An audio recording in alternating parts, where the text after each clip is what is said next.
Hello guys, അങ്ങനെ ഞാൻ ഡിസ്ചാർജായി വീട്ടിലെത്തി. ഇപ്പോൾ എൻ്റെ തൈറോയ്ഡ് എക്സ്പീരിയൻസിനെ കുറിച്ചാണ് ഞാൻ പറയുന്നത്. പലർക്കും വ്യത്യാസം ഉണ്ടാവും. ഇപ്പോൾ എൻ്റെ എക്സ്പീരിയൻസ് ഞാൻ പറയാം.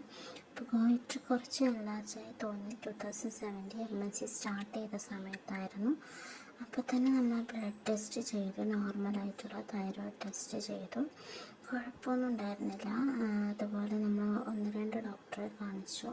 ഡോക്ടേഴ്സും പറഞ്ഞത് അങ്ങനെ തൈറോയ്ഡായിട്ടൊന്നുമില്ല, ചിലപ്പോൾ ഈ തടീൻ്റെ പ്രശ്നമായിരിക്കും എന്ന് പറഞ്ഞു. അതപ്പോൾ അങ്ങനെ വിട്ടു. 2023 എനിക്കൊരു ഫീവർ വന്നിട്ടുണ്ടായിരുന്നു. അപ്പോൾ അതിൻ്റെ ഫോളോ അപ്പിന് നമ്മൾ 7th ഡേയിൽ പോയപ്പോൾ ആ ഡോക്ടർ നെക്ക് കണ്ടിട്ട് കുറച്ച് എൻലാർജ് ഉണ്ടല്ലോ, ഒന്ന് സ്കാൻ ചെയ്ത് നോക്കണം പറഞ്ഞു. അങ്ങനെ സ്കാൻ ചെയ്ത് നോക്കിയപ്പോഴാണ് റൈറ്റ് സൈഡ് നല്ല എൻലാർജ്മെൻ്റ് ആയിരുന്നു. അങ്ങനെ അതിൻ്റെ എൻലാർജ്മെൻ്റ് ആയിരുന്നു. അപ്പോൾ ഓപ്പറേഷൻ വേണം പറഞ്ഞു. അങ്ങനെ ജൂബിലിയിൽ നമ്മൾ ഏപ്രിലിൽ അത് ഓപ്പറേറ്റ് ചെയ്തെടുത്തു. അത് ബയോപ്സിക്ക് കൊടുത്തു. അങ്ങനെ ബയോപ്സിയിൽ അടുത്ത ട്വിസ്റ്റ് എന്തെന്ന് വെച്ചാൽ അതൊരു പാപ്പിലറി കാർസിനോമ ട്യൂമറായിരുന്നു. അത് ആദ്യം കേട്ടപ്പോൾ കുറച്ച് പേടിച്ചു. എന്നാലും അത് കോമൺ ക്യാൻസർ ആണ്.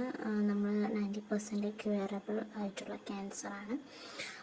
നമ്മൾ ഇയർലി ഡിറ്റക്റ്റ് ചെയ്ത് അത് കഴിഞ്ഞ് അത് നോർമലാവും. അപ്പോൾ 2024 എൻ്റെ ലെഫ്റ്റ് സൈഡ് എടുക്കണമെന്ന് പറഞ്ഞ് ലെഫ്റ്റ് സൈഡ് എടുത്തു. നമ്മൾ ക്യാൻസറിൻ്റെ അതിൻ്റെ ട്രീറ്റ്മെൻറ്റിൻ്റെ ഭാഗമായിട്ടാണ് ഞാൻ അമൃതയിൽ പോയത്. അതെന്താണ് ട്രീറ്റ്മെൻറ്റ് എന്നൊക്കെ ഞാൻ നെക്സ്റ്റ് വീഡിയോയിൽ പറയാം.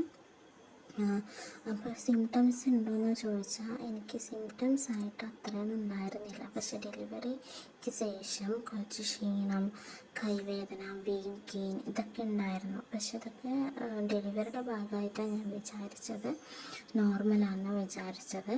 അപ്പോൾ എക്സ്പെഷ്യലി വുമൻസ്, നിങ്ങൾ ഇപ്പോൾ വെയിറ്റ് ഗെയിൻ അല്ലെങ്കിൽ ക്ഷീണം, കൈവേദന അതൊക്കെ ഉണ്ടെങ്കിൽ നോർമലായി വിചാരിക്കരുത്, ഡോക്ടറെ കാണിക്കണം. 5-10 വർഷം കഴിഞ്ഞ് ഇത് ഇങ്ങനെയാണെന്ന് അറിയുന്നവരുണ്ട്.